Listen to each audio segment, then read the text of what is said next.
Adam Smith would be rolling over in his grave right now saying, this is not what I thought capitalism would be, but this is your version of capitalism. And you're going to say that other people's versions of their economies, if it's working, is capitalism. But if it doesn't work, it's communism, it's socialism, it's one of the other isms out there. Yeah, I got you. Great day, all. What's going on? Innings, capital, RIA, great stuff.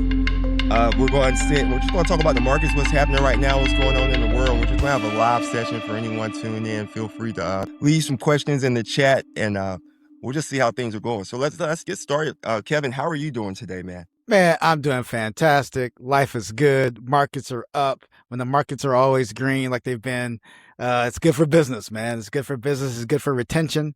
And yeah, I'm very pleased with the direction of our business growth. Like I said, we were talking about this offline a little bit.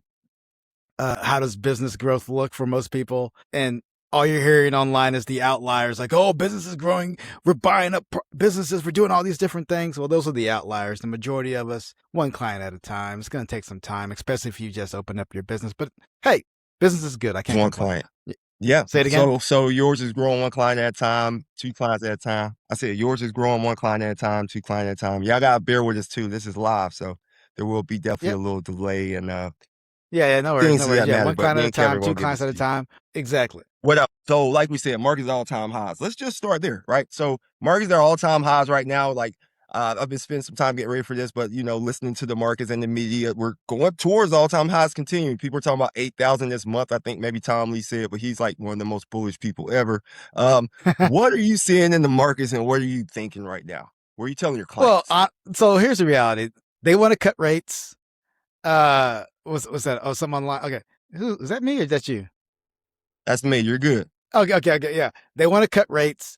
The information they got today from the jobs report wasn't good, but it was good for those who want to cut rates. So, at the end of the day, the market is trying to price in the fact that the Fed's not going to hike rates anytime soon, and they may not cut rates anytime soon, but we're getting an idea of like where the direction of rates may be. And I think it's going to be like, hey, steady as she goes, because they can call it what it is, but the job market is not necessarily, it hasn't been good for a couple of years now. They can call it what it is. Inflation is higher than expected, but that's not the issue because Wall Street is different than Main Street, and Wall Street continues to reduce the headcounts, continues to increase their earnings, and they continue to spend money amongst themselves. Hey, life is good for them. Life is good for the shareholders, but as you know, there's a part of the economy, roughly like 40 to 50% of people don't own stocks. So people get left behind. People truly get left behind. Now let's go there with the economy and stocks right now. Where you're talking about like the wealth effect. The wealth effect's real, right? Like if you own stocks, you're going to end up, generally outperforming inflation over the long run. Mm-hmm. Historically, for wherever history matters. History definitely matters. But what I heard recently, Treasury Secretary Besson say that the K economy is, I'm about to say the K economy is gone. We're in a C economy. And I actually need to send in the article some quotes for Chris Adams. Shout out to Chris. He asked about an E-shaped economy. What are your thoughts on these different letters in the economy and where are you seeing? It's all bogus. I'm sorry. They can call it what they want. The reality is there's a huge segment of our society that's being left behind. Those that don't have assets, those that don't have access to put money away every single month. Those people that are living check to check. It's a reality. They can't necessarily go and buy groceries or the same amount of groceries this week. But the people who see their assets levels increase, and by the way, I'm going to say this, they're going to say, oh, we need affordable housing. You don't want affordable housing. No one wants affordable housing. Why? Because no one wants their property values to come down. It's one of the largest assets for a majority of Americans, and no one wants to see a 10 or 15% decline in housing values. Now, do we want to see more infrastructure built for lower income consumers? Absolutely. But no one's willing to take the haircut to do so. So one side of our mouths, we can say, hey, yeah, great. Let's do that because we want to seem like we're all for the people. But when you get to that voting box, you start voting your pocketbook. So we can spare me with all of that stuff. But in regards to the economy, that's where we are. People are voting their pocketbooks and out loud saying things that are like popular. And until that necessarily stops, we're going to continue to have the same economy as we always have. And it's become a feudal system where there's going to be guys at the gates, people at the gates, storming the gates eventually. We're not there yet, but it's going to happen. Got you. And you not futile, feudal, like going back to lordships. You're saying like yeah, I'm telling you, it's going to happen. It's going to happen. And the proletariat's going to rise up. And again, they're going to say, Kevin, you've been reading too much Marx. You've been reading too. No, I haven't. I'm just telling you exactly how systems have gone over the centuries. If we're going to talk about markets always go up at all-time highs, they've always done this. Well, we can't ignore the history of what systems have been created and destroyed along the same pathway historically. So if we're going to say markets have done this, we can't ignore what would have happened to a lot of these empires that have been built and ultimately gone away at that same time. So, I mean, those are some big statements.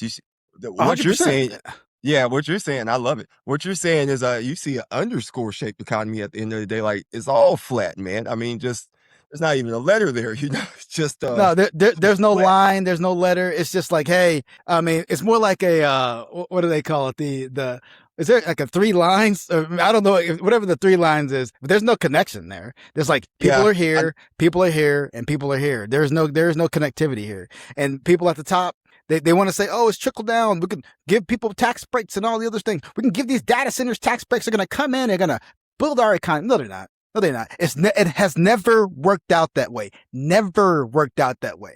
There's not a way where you're going to give me a tax rate as a business owner. And yes, I can create a couple of jobs. I may be able to give you some tax money, but what's the break even on that stuff? It's absolutely distorted. It's absolutely insane. And I hope people will get more education on how these systems have worked over time. And once you do, you're going to be like me, hair falling out, upset all the time, but it's better for you. So you're not just parroting what someone else has said. Yeah. Go read some books. Definitely for sure. Like that's where they hide everything in plain sight, plain sight. They put it right in books. Plain sight, man. Read them. What? Yeah. So this is very interesting and something that's happening in the country right now, not necessarily on the topic, but you see places like New York City, right? And what Mayor Mondani is doing in the movement, that seems to be, so you have populism on the right and you have populism on the left, right? So you see and then you have pretty much the rest of the country in the middle to some degree. How do you see, so like we're clearly operating in capitalism right now, right? What shift do you see that we should make? Like, because capitalism is the worst economic system until you try the other ones, right? That's what they'll tell you. That's what they're going to tell you. No, I'm just telling you. That's what we have been trained to believe. That's what they're going to tell us. Oh, look at all these Ponzi, these banana republic systems that have existed all in South America, all in Africa. Well, who created those systems? The CIA goes down there and kills Panamanian presidents that were democratically elected. They kill Ecuadorian presidents that were democratically elected. So, and they install puppet regimes to do things and give them bribes. So who, in the grand scheme of things, is the guilty party here? I digress. But in regards to what Mondani's doing, is it a populist move? Maybe. In my humble opinion, we can call this capitalism all we want to. But what's so funny is that things overseas, like the Swiss economy or the Dutch, the Nordic people, they don't call that they don't call that socialism. They call that free market capitalism because it's working. But if it didn't work, they would call it socialism.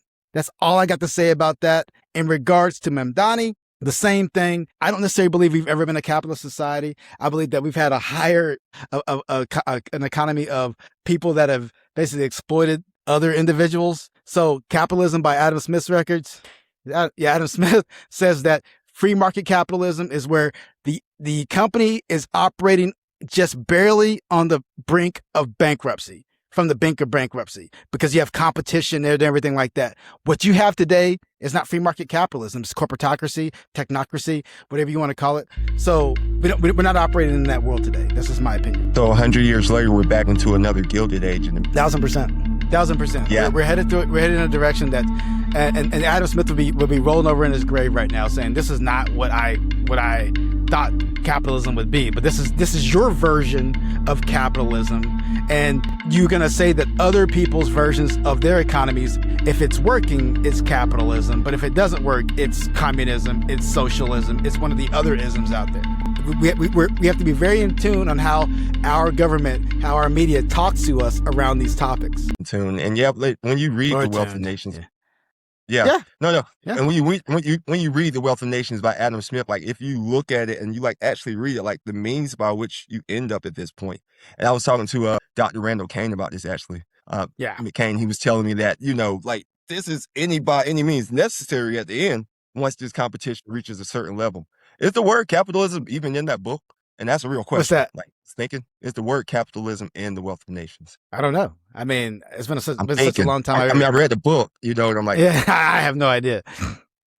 So yeah, you're asking the wrong guy on that one. I digress. Yeah, you read a lot of books. I digress. Yeah, I read a ton. Yeah. So let's talk about AI infrastructure. You're down there in Texas, man. Last time we were on here, we were talking about data centers. Let's talk a little bit more about some data centers and what's happening down there. Oof. Well, I may get in trouble because the last time I talked about data centers, I got a call from a media person. Hey, let's talk about that. So, and I was quoted in some crazy thing about what I said. So what I said was, we have this thing called Texas, huh? No, I'm sorry. I didn't mean to interrupt you. I said, really? They called you about that? Yeah. She said, hey, I saw this. Can you talk about it a little bit? So TexasConnect.com or whatever is backed by the Data Center Coalition. So they're having commercials around our area talking about data centers don't take away your potable water. Data centers won't even plug into the grid. Matter of fact, data centers are going to bring down your energy prices. Get the information at TexasConnects.com. They're going to give you the real scoop. And you go in there, you look at it and you say, oh, it's backed by the Data Center Coalition. I got 2 questions for everybody. One, why do these trillion-dollar companies need your money? And what I mean by that, everywhere they go, they get tax abatements, especially in Texas. They get 10, 15-year tax abatements where they don't have to pay taxes on the infrastructure. So why do they need your money? And secondarily, or whatever the word I'm going to see there, is why is this so important? We've had the internet for quite some time now. Now they're talking about, you need more compute, you need more this, you need more that. You're going to hear this alphabet soup of information saying what they need. In my humble opinion, and I know I may be more on the Hillary Allen side of things from fintech dystopia, but I believe that Silicon Valley sells us so much stuff that does not work in the fear that we have to do it. Militarily, do we have to do this? Possibly. But at the end of the day, it's being forced down your throat as in, hey, either you do it or you don't. It's going to happen. And right now in Texas, there's a data center moratorium here in Fort Worth saying that there's not going to be any more data centers built until we get more information. And I think that's many municipalities are going to end up doing that for sure. Yeah, I need to look into the data. Wow, so boom. I need to look into the data center. There was a vote here recently, like right by where I live down here in Wall Street South near Charlotte suburbs about data centers and whether they were going to allow them or have a moratorium on them. I said that word totally wrong. Your mic's going down a little bit. I said that word totally wrong, but let me get close to the mic. Let me get back to the mic so it knows I feel it, I hear it. Can you hear me now? Yeah, I can hear you a little bit better. Go ahead. Very good, very good. Now, so, and as we speak, like, in free market capitalism and getting money and subsidies from the government is not part of that, right? That wouldn't be, Adam Smith didn't have that wrote into his book when he was talking about it. No. I mean, that's why most of these companies are on the brink of bankruptcy because of competition, because of cost, because of all the different things. And by the way, I just wrote something in my Substack this week, The Inconvenient Truth. They always told us this. Hey, you know what? The more technology we have, the lower it's going to lower costs of everything. It's going to lower your costs for this or that and the other. Well, we see iPhone costs going up, right? We see grocery costs going up. By the way, you go to the grocery store, guess what? You have all these different lanes that are empty. But then you have that one checkout, that cashier that's checking people out, or two. But then you have this self-checkout place. Are you getting a discount for doing self-checkout? No, right? You're not getting a discount. No. You're not saving any money by doing it. You're doing the work. Technology companies and corporations have found a way to get free labor out of you. And on top of that, they're charging you a fee to do so based on you having to use your credit card and have the interchange fees. Man, these guys are they're good at what they do. But I'm one of those guys that's like, I just know it. So I'm trying to play the system as best I can. So no, that's a double dip right there, though. I know exactly what you're talking about. And so back in school we were doing supply chain management, like studying. That's part of my master's. It's supply chain management right in there. But one of the things you talk about are queues. Like when you first begin, like how long, like companies figure out how long people stand in line to wait for things, right? Mm-hmm. Like the maximum amount, like how many more cashiers need to open and put in. This was before self checkout was a big thing. But Mm-hmm. also, I saw where you were writing. You were talking about, like, so as you go to self checkout, a lot of people do that because people don't want to interact with people at all, right? But I also saw where you wrote like the cost of convenience, right? Is that where Yeah. you were speaking on, or are you also speaking on? Because this is a conversation I have with my wife, like, and I use a lot of apps. You know, I'll use apps for where I'm shopping because I want to get the points and discounts. But you're giving them all your purchasing history, like what you do, what you buy. You know what I mean? Like when you do stuff like that. So what's the trade off? Or what are your thoughts on that? Like your trade off on information that we're given? Because people are always like, sign up for my newsletter for free. Yeah, they're taking your email. Mm-hmm. Like where you see the line at? The line is there is no free lunch in Wall Street. So you're going to be giving something up. Now, in regards to the app, so this is what I recently learned. So you go to say a donut shop. The donut shop is going to charge you say it's $5 minimum to get the donuts, whatever. So you do the $5, but then on the receipt you'll see like credit card processing fee, taxes, yada yada yada. Now there's two ways the donut shop owner can do something. They can say, well, I can either show the credit card processing fee, or I can build that into the cost of the products. I can make my products more expensive. It's going to go to the consumer. Now, for me, I got to say, okay, do I want to pay with cash? But if you pay with cash, guess what? You're subsidizing those perks that the people that are paying with cards are getting. Now, some people say, well, there's some people that are going to give you a discount if you pay with cash. Few and far between. You go to a Walmart or a Target or whatever, they ain't going to do that. They're just going to charge you. So if you pay with cash or your debit card, you are losing out.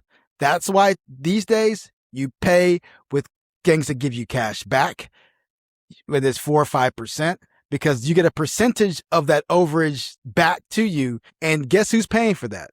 The people that are the cash buyers, the people that keep balances on their credit cards every single month, they're giving you that money back, quote unquote. But again, it should have been your money because they're ultimately charging you higher prices anyway. So you got to play the game. And that's how I play it. Always use credit cards, never use debit, never use cash, because we're in a cashless society. Okay. And then I'm going to go out and be a little assumptive that you pay it off when you use a credit card, right? 100% every month. Like you pay your balances up. You don't never carry a balance. I know it's difficult for most people, but you never carry a balance, and you always continue just to do that because you're technically the winner in that instance, but at the end of the day, you're not, because you're still having to pay higher prices because of it. So there you go. Yeah, and then that ties into another thing that I recently was talking about with the media over at Consumer Affairs. We're talking about the consumer and the stress of the consumer, affordability, which people are trying to say isn't even an issue now. That's asinine. But buy now, pay later, man. What are your thoughts on buy now, pay later? Affordability. What is that? It's all crazy because they're starting to use the words affordability. They weren't using it 6 months ago. No, I'm just kidding. No, but buy now, pay later is there's really no difference than any other credit situation. You're just using more debt. Here's something that I think is very valuable.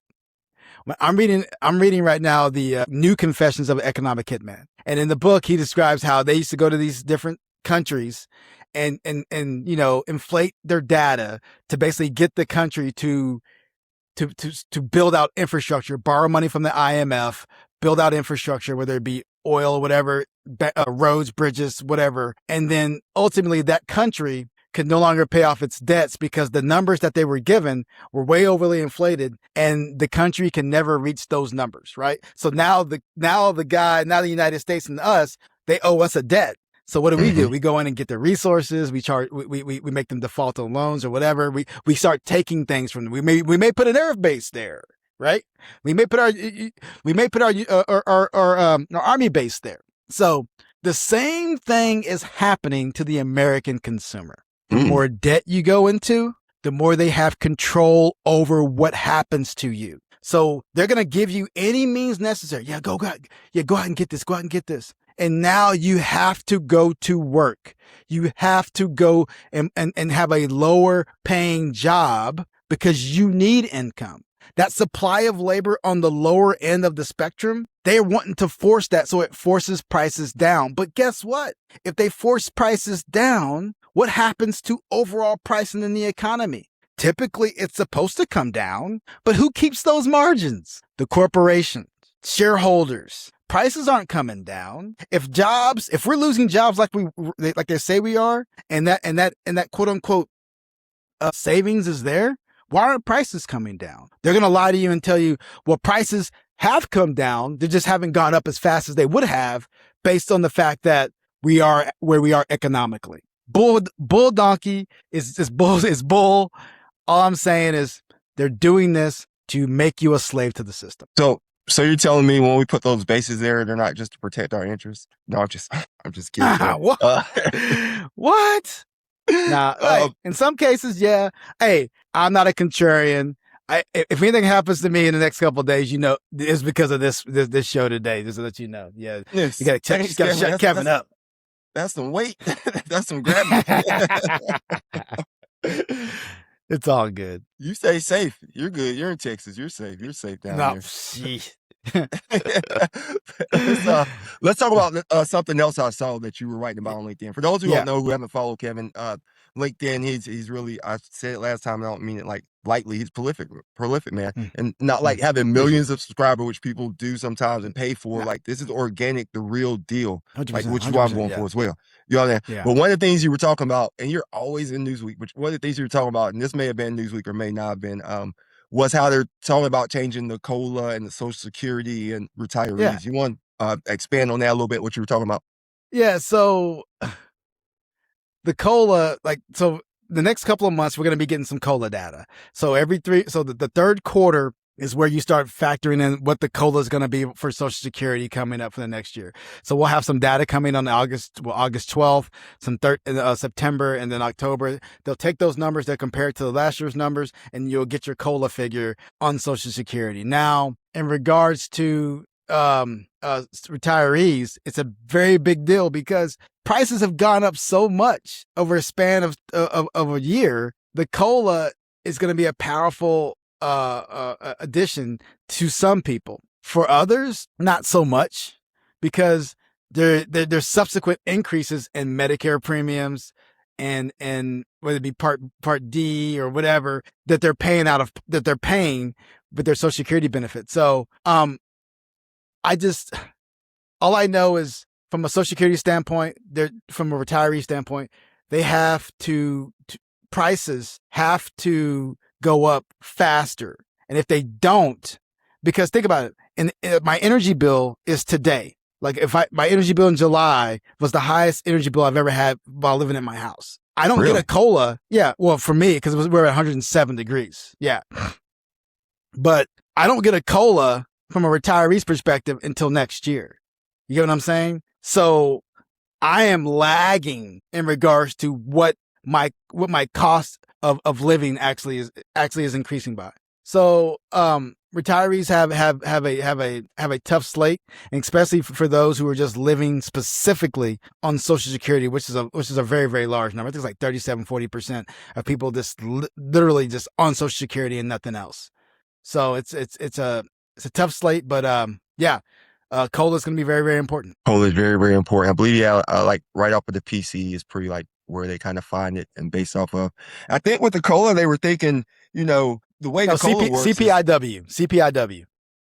Okay. So, yeah. Thank you. So with the COLA though, like, it's only going to work, but like you said, if inflation stays the same and wages grow, that's the problem. The wages aren't growing, right? Like more or less. Like, that's the problem, even though it's set on a fixed rate. Like you said, your July bill for a retiree, they won't get any adjustment for that until next year.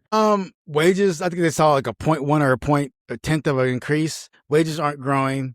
The reason why wages aren't growing is because simply that there's a supply of labor force, even though supply of labor force is actually coming down, but the supply of labor at the lower end is so high. So you don't have to increase wages. And you're seeing so many white collar people or not being hired, not being fired, but that supply of that labor could ultimately depress wages as well, because now you can get somebody with a higher experience level at a lower value because they may need to work. So you're just adding white collar labor, lower blue collar labor into the same labor pool. Now you just have, and now you're cutting people in the white collar labor force. You're just increasing the supply of labor for lower wage work, which again is going to keep prices down for a longer period of time. That's just my opinion. I'm not an economist. What do I know? Well, I know that people being underemployed is not good for productivity and prices and like true wages when you have, doctors and scientists driving Ubers. That's the extreme. But you know what I mean? Like your knowledge gap, it impacts the economy for sure. 100%, 100%. I just hope, I fear that, to be brutally frank, I fear that we are at the last bastion of capitalism. What I mean by that is that I think that what you're seeing now is that you have a large group of individuals that's trying to extract whatever they possibly can, because what's ahead of us is not good. That's just my Gotcha. opinion. I'm not trying to be that dystopian, that, oh my God, what's that, the Orwellian view of things. But I'm 1984. trying, yeah. I'm basically saying, dude, I think this is the ultimate extraction of wealth, and the largest extraction of wealth that I've ever seen. And for those listening, that's good. Those are great points, Kevin. Just want to say thank y'all for tuning in, listening to me and Kevin. Our second time going. This is live, and for those listening on the replay, we're saving some time for questions at the end if anyone has questions. But a couple of topics we're going to cover. We're going to cover I want you to expand on the O3BA, because we talked about that a little bit last time. That was One in big beautiful February, bill. March. Yeah. What are you seeing since the last time we spoke and now? Because that was like right after tax season, actually. I mean, so from a tax perspective, there was definitely a tax savings for some individuals. I think that a lot of people, this is the God's honest truth. I think there's a lot of people out there that are abusing the system. Not my clients, of course, but tax professionals, quote unquote. The people that are the bookkeepers, the people that don't have the designations in the industry, that just have a P10. The ease for someone to do someone's taxes and charge them for it needs to be addressed. I'm all for free markets. I'm all for allowing people to do things, but you have to have a background. You just can't go and purchase a P10 and say, hey, I could do taxes. Because guess what? You do those taxes and you do them wrong. Yes, you may lose. You may get fined. You may lose your license or whatever thing like that, or ability to do taxes. But that individual who you gave credits to for 3 or 4 years that shouldn't have received those credits has to deal with the $10,000 to $15,000 to $20,000 tax bogey that you just put on their balance sheet. That's real. And that's what we're dealing with right now. We have a lot of untrained professionals calling themselves tax professionals. And there's some really high net worth clients that are saying, hey, my friend does taxes. It should be pretty easy. I can go over here and let them do it. Not understanding the consequences of that. That's from the OBBBA. I think that the lack of regulation, especially in regards to the cutting of staffing in the IRS, something's got to give. The IRS, quite frankly, is the best, the highest, I'll say the best return for the money for the government. I'm not saying I want money to be extracted from the people, but it's the best return for money of a dollar for the government. So why cut the staffing and allowing these things to happen on the back end? I do not know. But I just know that's a lot of people that are untrained and they're getting away with some crazy stuff. When I get their stuff, I'm like, man, this is ridiculous. I have to have conversation with this individual who has a crazy website, who's saying crazy things online, who I can get you a nice return. Get out of here. Dude. So yeah. So I think from the OBBA, I'm going to say that yes, returns are higher. But there's a lot of froth in the system because a lot of IRS is not auditing enough as they should. Gotcha. Yeah, it's like we're going to pay later for what people are doing now. People just 100%. Now everyone's a tax professional. Like, yeah, okay, 100%. all right, man, all right, bro. I won't play a video in a second. Before I do, you're talking about, so you say you get your 10P, you can do taxes. Your P10. What? P10. I'm sorry. I don't do taxes. I tell people I don't. Although I do want to like go into a tax office like with someone who like knows how to do taxes and do a season with them. Like I think I want to do that in the next year or two. But anyway, I digress. So yeah, maybe you can show me. But I digress. So you have the P10, and then you have EAs like yourself, enrolled agents, and then you have CPAs. What seems to be like I've noticed lately, like CPAs seem to be like throwing shade at EAs. What's up with that? I'm Oh, confused. funny you mentioned that. So I'll give you a personal story. Okay. One of my clients selling a business. He sends me, he's like, hey, this is what I'm doing. I'm selling a business. I'm thinking about getting this. These are the terms of the agreement that we're going to get. I said, perfect. Let me run a couple of diagnostics on that. I get it. I run it. I said, hey, does your CPA have, what is your CPA? What has he done? Oh, he's running the Excel spreadsheet. Oh, so he gave me the Excel spreadsheet. It's like just a single Excel spreadsheet. It was very simple. And he just goes through and so I use his data. So I'm going to use his data and I'm going to create a scenario analysis built around this. So when I did that, I sent that to the CPA. I sent all my stuff to the CPA. I stress tested and all the other stuff. I said, hey, this is what we got. This is what we're thinking. Yada yada yada. Hey, I want to work with you to kind of get some ideas on what you're thinking. We set up a phone call. He says, you're way out of line here, buddy. I'm like, what? He says, you're stepping over the line, man.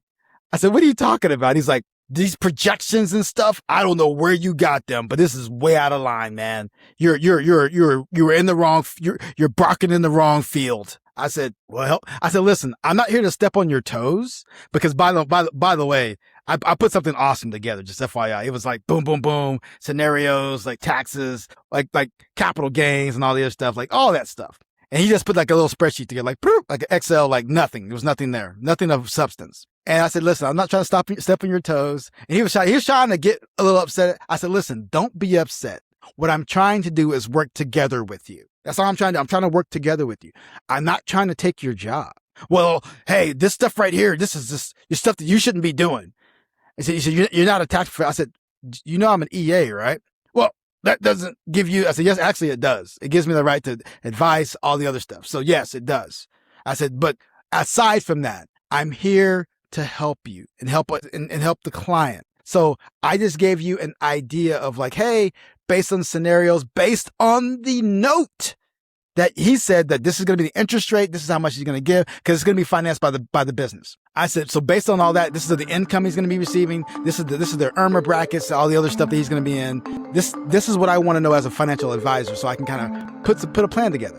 He was all upset, so I had to play the good card, like, hey, I'm sorry for what happened today. I'm sorry about all that stuff. Let's make sure we're all on the same page.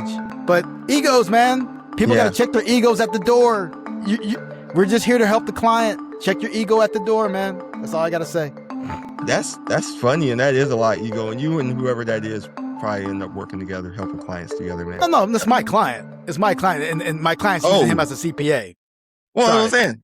Yeah, he's using him as a CPA. But I don't want the tax business. All I'm saying is like I don't want to take his business from him. I just want to put something together for my client so we can basically build a great plan together. That's it. But he took it personally. And again, I understand. All I'm going to say is this: if you're a CPA and you're not using things like or AI in your business, you're going to get left behind. 100%, 1,000%. Yeah, Hazel's very cool. Hazel AI, it's phenomenal. Yeah, shout out to Jason Wink. Yep, shout out to the Altruist crew. Yeah, I use Altruist for my custodian over here. All right, so I want to play a video real quick. Just sit back. I'll say real quick, it's a couple minutes, and then I'll say something, and then we'll talk. All right? Okay. Perfect.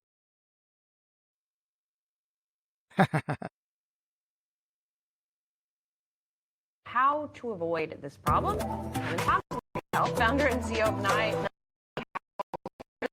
FA Corner, brought to you by Capital Group. Good to see you, Kevin. I'm glad you could join us. And I think this is a really important question that people don't think enough about, right? I think everybody, you go to the grocery store and things are more expensive than they used to be. But the calculation changes when you're in retirement, when you're on a fixed income and drawing from your investment. So how do people have to account for this? You're absolutely right. And thank you guys for having me. So inflation is one of the silent killers when we talk about from a retirement perspective. I mean, think about it from a retiree's perspective. If you're a retiree in Forget the latency. Guess what just happened to your homeowner's insurance? It quadrupled. So a person in Florida, their inflation is different than a person in Texas. And it's my job as a financial advisor to make sure that we're not just using some fictitious number of 2.34% because that's what they tell us inflation has been over the last 30 years. What's funny to me is that as a financial advisors, we talk out of two sides of our mouth sometimes when we talk about past performance not indicative of future results. But when we talk about inflation, we use a 2.34% number because that's what the last 30 years told us. And then we tell people to stay invested in the markets because markets are always up and to the right. It's important for us to understand that inflation is different for everybody, and past performance in this circumstance is not indicative of future results. So so if that's the case, what inflation should people be prepared for, and where in their budget do they need to really focus on that inflation being hot? So I'm more aggressive. I use 3%. People say 2.34, 2.4. I'm more aggressive. If I'm more aggressive, I'm okay with that. They may spend a little bit less than they're supposed to spend, but I'm okay with being wrong on the higher end. The worst thing you can do is be wrong on the lower end and someone runs out of money. So the best way to combat inflation for us is to invest in equities, right? And equities outpace inflation over the long term. So we want to invest in equities. The best way to do that is to hold 12 months, 12 to 18 months of cash on the sidelines. Now, I hear advisors out there screaming at me right now, Julie. They're screaming at me. How is that inflation hedging? Well, if I hold cash on the sidelines, guess what? I could be more aggressive in my portfolio, and I don't have to worry about the vicissitudes of the volatility of the stock market because I can go into that cash, pull out cash, and if the market's down enough, I can be more active in buying. That's good stuff, man. And Kevin, I know that so inflation is one side of it, taxes are another side of it, and tax planning. How does tax planning, how is it informed by that inflation planning? Tax planning, in my humble opinion, I know they say tax planning, tax advising. We are enrolled agents here, so we can talk about tax advising. Tax planning, tax advising is where we typically start. IRMA taxes, Medicare taxes, all these different things that are popping up for individuals in retirement, especially the one thing no one ever talks about, that widow's penalty. Yes, that widow's penalty. You'll have Social Security coming in, your pension coming in. One of the maybe the breadwinner somehow passes away. Now you have their RMDs kicking in as well. You start getting into those compressed marginal tax rates. Taxes absolutely explode for people later in retirement, especially when they lose a loved one. And those are the types of things that latencies can. That's good. No, we're good. Yeah. That's actually about the spot I wanted to stop. So, Kevin, first of all, we talk about this stuff, in wealth management, and it's like topical to most people, especially advisors. I want to take a second here and sincerely offer my condolences for your loss for your father, man. Yeah, I appreciate that, man. And one thing I'll say is, we all have a short time on this planet when you think about the length of our existence. I'm real in regards to some people call me a nihilist. They can call me what they want. But from a standpoint of my belief system and everything like that, it's like we're on a blue rock, jettisoning through space. Our time here is like a blink of an eye. Enjoy it. Speak to your loved ones. And I'm going to say this. I thought I did everything right. I had the trust set up. We got the assets in the trust. We did all this stuff right. But the few things I was missing is that I didn't talk to my parents enough about what's next. Because after my father passed away, the people came up to me and says, "Where do you want the body?" I'm like, what's going on? My mom's like, "I think the place's name is this. I think," because she was in her own little thing, but she couldn't remember what she paid for several years ago. I think she did it like 10 or 15 years ago. And I was like, okay, well, let's just send him here. Send him to another place. Got it wrong. We sent him to the wrong place. I sent him to my brother was like, hey, he's supposed to go here. So I sent him to another place. Got it wrong again. And then I finally had to go to the funeral place where my mom had all the documents, read the contracts and say, oh my God, everything's already paid for. What are we doing? So what I'm going to say is this, know that, because that is one of the most important things that you don't necessarily talk about as a family.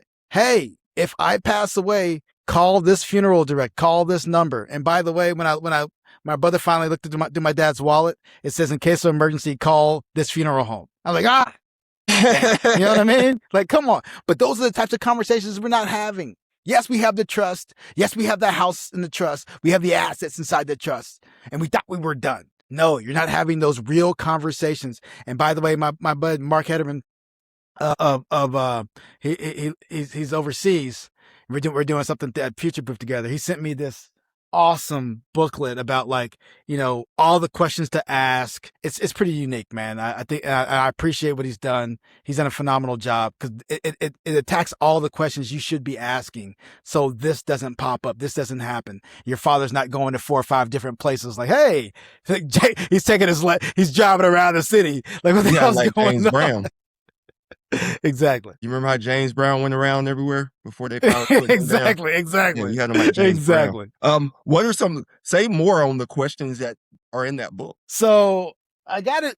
There you go. I got it around here somewhere. I will actually. I'm gonna respect my man Mark first. Okay. So because I want to make sure he wants me to disclose that. So let me respect my man Mark first. Fair enough. And if he does, and if he's good, maybe we can put a link to it or something where people can go buy his book. You know what I mean? It's not a book. It's not a book. It's like a pamphlet, like a little thing that he gives to his clients. Okay. Oh, that's proprietary. Yeah. I got you. Yeah, you shouldn't be reading that on the Exactly. on the internet. Okay. So, question 4. So from your mom's perspective, like, so your mom, like you said, she was out of it. So for the widow, you talk about the widow tax. What are some things widows should look for? Oh my God, the widow's tax is one of the, by far, it's a guarantee. Well, technically, a guarantee that you're going to be a single spouse or a single person one time in your life, right? And for most widows, it's like my mother, it's now. So now, after this year, you no longer have the married filing jointly or the qualifying survivor. You have basically, you're a single individual. What people don't understand is that, yes, you have their Social Security or their railroad retirement or whatever. That's cut. Now you're getting all that by yourself. Perfect. That's fine, right? But in some cases, not in my case, but in some cases, there's massive IRAs or qualified accounts or whatever that's sitting out there that were receiving RMDs. That doesn't go away. So that basically increases your income, right? Now you're in the single bracket. That's stacking on that marginal rate, increasing your taxes. On top of that, you may be jumping IRMA rates. And if there's a pension, like I said, like my mom has a pension. So she has Social Security and a pension. Boom, pushes you up even more. It's one of those things where people don't talk about it. It's one of the biggest taxes for a lot of retarees, and it's very misunderstood, and it's not talked about enough. How can Main Street approach that? What are some things they can do to be proactive in that situation? There's no money in it. Let's just call it what it is. There's that Main Street, or you mean Main Street? Or well, I was going for my Wall Street brain. I'm sorry. Main Street needs to have these conversations. Yeah. Main Street needs to have these real conversations with their advisor.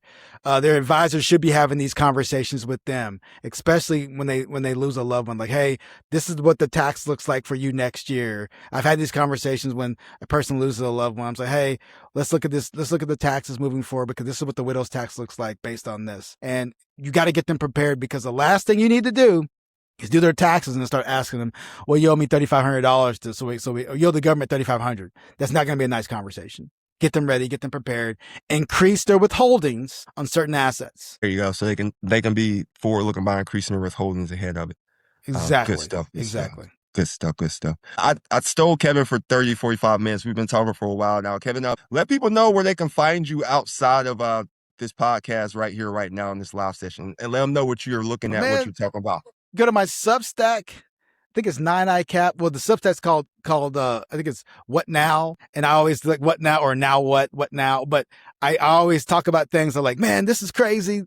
This is what people aren't thinking. It's just it's my Substack guy, and I put real stuff out there. Like there's no AI, there's no fake. This is me. Who I am. It's the crazy hair. Go to my YouTube at 9Innings Podcast or at 9ICAP. Follow me on LinkedIn at Kevin Thompson. Follow me on Facebook at 9ICAP or Kevin Thompson. Follow me on all these channels at MLB to CFP, MLB to CFP, or at 9ICAP on any social media station, whether it be Threads or what have you. Yeah, man. I love what I do. I love informing people. I love learning. And I love reading, and I'm going to continue to read. And when I read something, because I had a book out there that I read recently, I'm not going to mention the name because the title hurts some people's feelings. But it was about how middle America is feeling a certain way about the healthcare costs and all the other things because of their attachment to ideology. I think it's fascinating. So, yeah, I'll put that out there on the internet. Let you guys read it. I give you my thoughts about books that I read, and I think I want to hear your thoughts about books that you read and your opinions as well. I think the community is great. Yeah, and Kevin's not just going to put anything out there. He's going to be well researched in what he says. Couple quick questions. But there's a couple of books I didn't put out there because I know. Like I've read some books in my day. I'm like, ooh, that's gonna make some people's feelings hurt right there. So I'm like, I'm gonna keep that aside. Cause I don't need all the negative energy coming to my feeds, man. You're just saving those books for when you got a big enough signal to put them out there, man. There you go. I gotta get a big enough signal. Some bombs you only need to drop once. You know what I mean? Before we go, Kevin, I'll ask you some quick questions and 1-2 word responses, man. So you play, how long did you play baseball? Like from the beginning of like how many years total did you play baseball? So I started when I was 10, I think, 10 or 11, and I finished when I was 28, 29. 18 years of baseball. Yeah. Do you know about how many at bats you had? Do you know the stats? No chance. No chance. Yeah. Perfect. So I don't even mean like from the time you were 10 or whatever. Okay. Yeah. This is what like hits with me. Like, do you remember more big game when it hits or a strikeout to lose the game? Or like, you know what I mean? Like a not coming through in the clutch at the plate or making the hit. I know. Well, so one sticks out to me for sure. I was in Boston. Okajima was on the mound and I was pinch hitting or something like that. I came in the game for somebody. I think I came in the game for Giambi because I pinch ran for him. And I struck out to end the game in Boston. That was one of the loudest roars I've ever heard in my entire life. I said, damn it, that was loud. It's the little things. Like nobody's going to think about this. Like I was leading off for the Oakland A's for my very first time. And this is so small. Kevin Millwood was pitching. He threw me and I was leading off the game. So it was 2-0. I had him 2-0. He threw me a cookie right down the middle and I didn't swing. And I look back at that, I'm like, God dang it, man. Because you know why? And he ended up striking me out or something like that. But you know why? Take that pitch, right? Or you swing on that pitch? Well, not when I don't. I normally, like, if I was in New York, no, I'm swinging at that all day long. I'm ready to hit. I'm doing some damage with it. But in Oakland, I was like, maybe they want me to kind of like, it's the walk. They want to see pitches. So I screwed myself up. And the reason why I say that's so important because life is about moments and like maybe that 2-0 pitch, if I hit that pitch and I hit it out, because I was in an advantage situation, does that change anything moving forward? Do I go on a different timeline, so to speak, like a Marvel character? You know what I mean? Butterfly effect. Yeah, exactly. It's those things like, maybe that gets me more starts. Maybe I get to start the next day, and then, et cetera, et cetera, et cetera. So it's those little things, man. Like you think about it, and you can't dwell on them, but I do, and I know it's unfortunate. And it's interesting that you're dwelling on like the opportunities. The opportunities are what you're talking about. Like not the successes, because like to make it to the major league, you clearly had plenty of success in baseball. You know what I mean? Like you clearly had some success, like some great, you know what I mean? Like you had the people, it agitates me when people see anyone in any pro sport and they say like, that guy's not good. Like you just don't understand how good that professional athlete really is compared to anyone else on the planet. Right. I hate Monday morning quarterbacks more than anybody else. I had some buddies that would talk. They were fantasy football. They're like, oh, that guy's garbage. I'm like, dude, you have no idea. Like, come on, stop. I say, maybe he's not as good on the NFL level, but you calling this guy garbage? Stop, man. It's hilarious.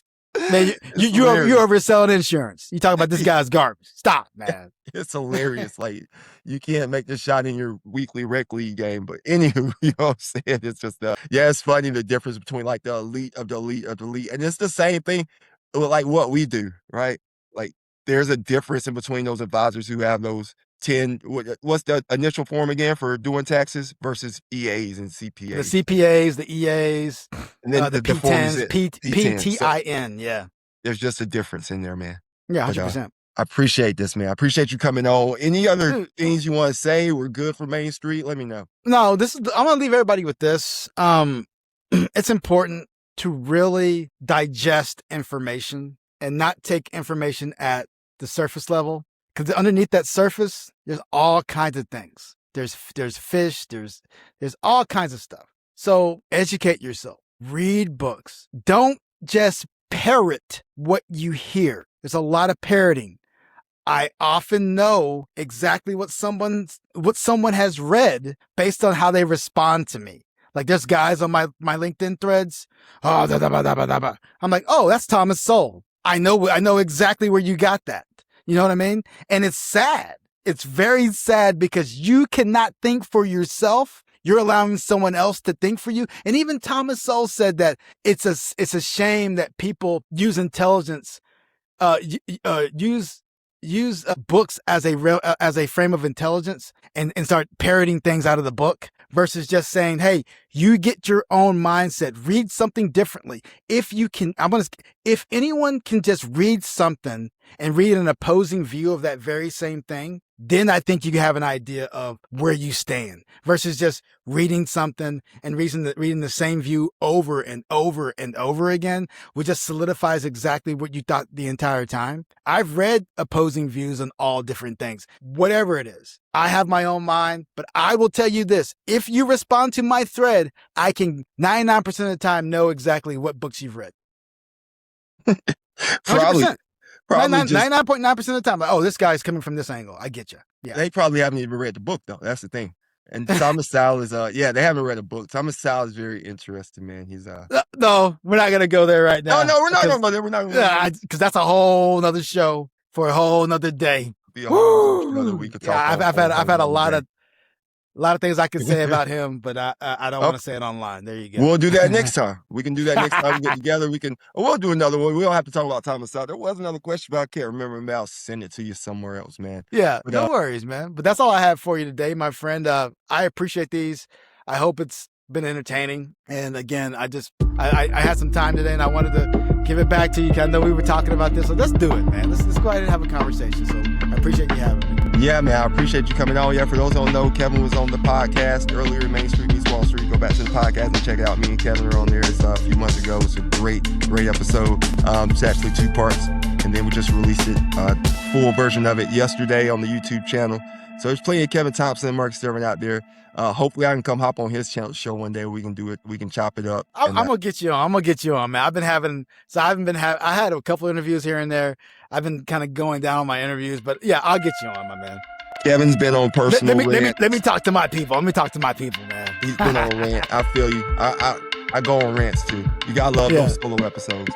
But and like I said, Kevin, 30 minutes goes fast when you're talking. Yeah, exactly. Yeah, but the hours cap, we got that. Yeah. Main Street Heart meets Wall Street Smarts. We appreciate everyone tuning in, checking this out on the replay. Check out Kevin's channel. Check out my channel. They'll be you should be able to see it on the LinkedIn. I mean, on the YouTube as collaboration. Main Street Heart, Wall Street Smart, Mark Sturdivant Sr., Kevin Thompson. Thanks for joining me, man. Appreciate you.